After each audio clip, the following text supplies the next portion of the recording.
of Medicine second graduation ceremony is hereby convened.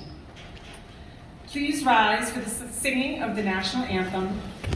I call upon the following members. Beginner's mind is actually an asset.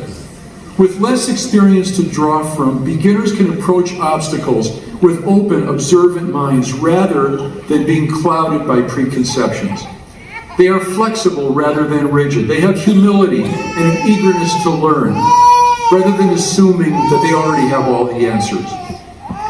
You have the courage to do things differently, even when it's more comfortable to follow the well-worn path. Your beginner's mind is invaluable in medicine, especially today, as we confront some of the most stubborn, persistent, and urgent health issues.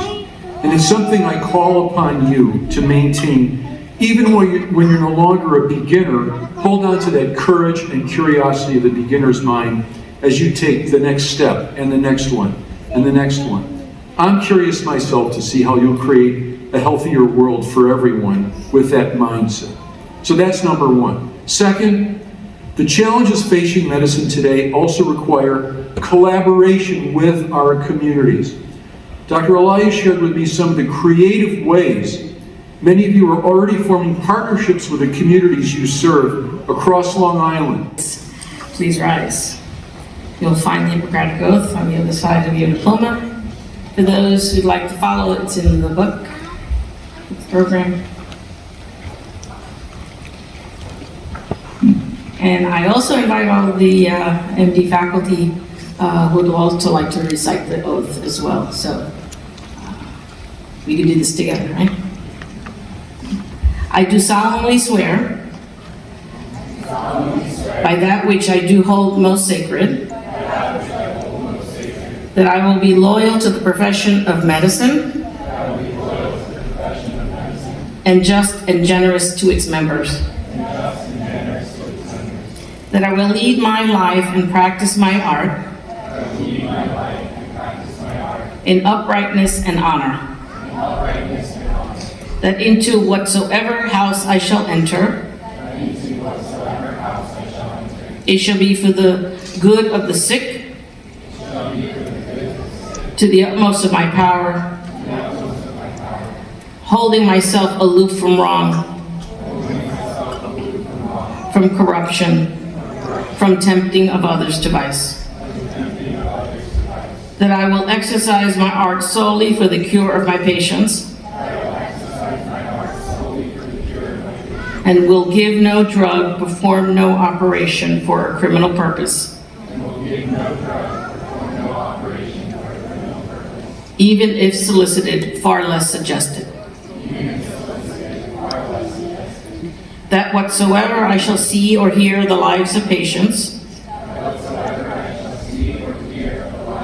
which is not fitting to be spoken, I will keep inviolably secret. Deans, administration, family and friends, to the amazing class of 2023.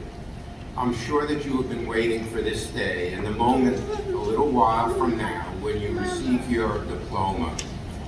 However, please allow the pageantry of this graduation ceremony and the remarks you will hear delivered this morning to let you pause and reflect on the meaning of your phenomenal accomplishments.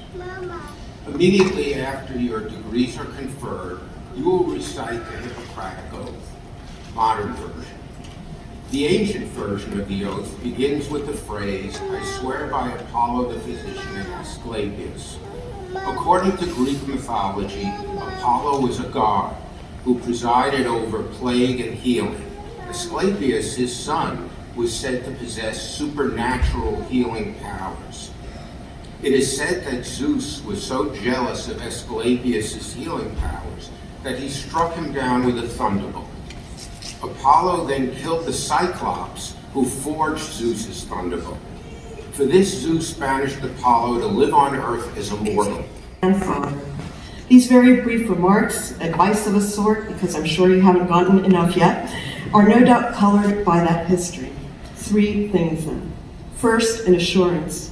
You are up to whatever challenges lie ahead. You've received a world-class education here. It will carry you, and it will also be insufficient. I say this not only because you're embarking on medical careers that will require from you a commitment to lifelong learning, or because I wish for you lives as perpetual students, not just of medicine, but of the world, wide-eyed to its wonders, but also, especially, because there are times when you will falter and perhaps even fall. When you do, take a moment to appreciate the view from the ground. It is stunning in its rawness and beauty, and ask for help if you need it. And then get up, dust yourself off, and keep going. Second, do well and do good. There's little question in my mind, or that of anyone here, that we will all do well. The path that has brought you to this moment, as you're ready to walk this stage, is at once proof and promise of that. But the path you've chosen to follow going forward, dedicating yourselves to equity in primary care and community health care, suggests that you came to medical school because you also want to do good. Leadership, deans, faculty, staff, proud families and friends, and fellow class of 2023 graduates. It's an honor and a privilege to share this momentous occasion with you all as we celebrate the culmination of our medical school education. Today is a bittersweet day. It marks the end of one journey and the beginning of the rest of our lives as doctors, and what a journey it was. While I, like you all, am woefully unaware of just how exactly these next chapters in our lives will unfold, what I hope to offer over these next few minutes are my thoughts and reflections over these last 3 years. If you would have told me just 4 short years ago that I would be standing here today, graduating from a competitive 3-year accelerated medical school with no debt, I would not believe you. I remember when I got the acceptance call to join the NYU Long Island School of Medicine family. At that point, I was fully ingrained in the COVID-19 pandemic lifestyle. I was finishing up my final semester at Stony Brook University, and I was in my kitchen baking muffins in my underwear. They say that if you're ever nervous speaking in front of a large crowd, just imagine everyone in their underwear. And I'm sorry to put the visual on you now. I remember all the emotions I was feeling at that time. Overwhelmingly excited, anxious, nervous, elated, maybe a little cold. But jokes aside, the way I felt at that moment looking forward to medical school is the same way I feel now heading into residency.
Advisor, Dr.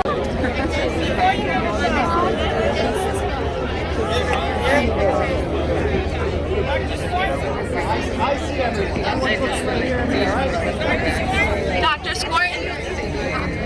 Missing somebody? Those cases have to be Can we back you guys up just a little bit more? Everyone take one big step backwards. Well, just this side, I'm sorry. You guys can hold just this side. So, let's move you guys back a little bit. She's calling you. Everybody, can I have you all please get yourselves? Everybody back off the grass. You guys, here we go. One more big step to the side. Go right back.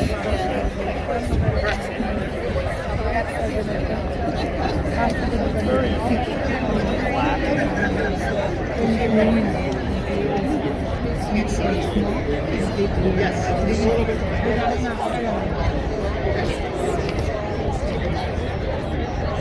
All right, everybody, big smile. We're all looking here at me.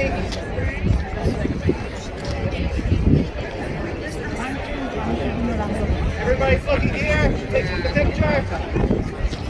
Okay. Don't move. Hold on. Is there another? Is that it? Don't move, guys. One more time. Front row, yeah, forward. We're trying to position everyone. So if your head's turned. Yes, thank you. Good. Yes, you. Yes. Yep, all the way. Take it. Yes. Perfect. I moved him on purpose. Okay, no, he's good there. He's good there. All right. Good. On the second row on the end, just like a centimeter. Yeah, good. Everybody right here? Well, not right here, but right up there. Can you see her in the back row? I am having a little trouble. Okay. In the back row, right? Can you move to the other side of the person? Do you have any plans? after I get an apartment, I'll probably take a little trip. Amazing. Do you know where am I yet? It's still deciding. I never met him in person. It was on Facebook. We got him for radiology.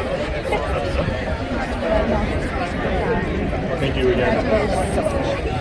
You should be so proud of your son. I'm from Queens too, so I feel like you're from in Jackson Heights, right? Yeah. Yeah, so I grew up close by there. So your father? No, your father. I'm the Sister and mom. Mom's on It's so stylish. This one is the relative also are there.